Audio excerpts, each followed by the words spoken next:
உண்மை சொல்லிட்டு வந்துருவாங்க. ஆண்கள் கிட்ட பேப்பர ரகசியம் இருக்கும், ஆனா பெண்கள் மனசுல ரகசியம் இருக்கா, அதை யார்ட்ட சொல்லிடுவாங்க. அது தர்மராஜா கொடுத்து அந்த வரம் என்று சொல்லணும். இப்படி எல்லாம் அந்த உண்மை தெரிந்த பிறகு எல்லாரும் பாண்டவர்கள் எழுந்தார்கள். உடனே துரியோதனன் அதுவரையிலும் கால்மாட்டன் அழுது கொண்டிருந்தார். இந்த கர்ணனை மடி மீது வைத்துக் கொண்டு தலையத்து மடியில் வைத்துக் கொண்டு தாயெழுந்தார்கள். தலைப்பக்கம் பாண்டவர் இருந்தாங்க, கால் பக்கம் துரியோதனன் இருந்தார். சகுனி சொன்னா, மருமகனே, இப்போது இப்பேற்பட்ட உண்மையை கர்ணன் தெரிந்திருந்தும் நம்ம கிட்ட சொல்லவே இல்லையா? மைத்துனா, மருமகனே, இந்த கர்ணன் பாண்டவர் சொத்து அழுத்துட்டு போட்டு விடும், நாம போயிட்டு அவங்க தொடக்கூடாது, வாங்க போவோம்.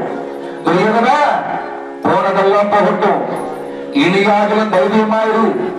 என்ன கர்ணன் தான் நமக்கு வெற்றி வாங்கி சுடுத்தருவான் நினைச்சிருந்தோம், கர்ணனும் போயிட்டான்.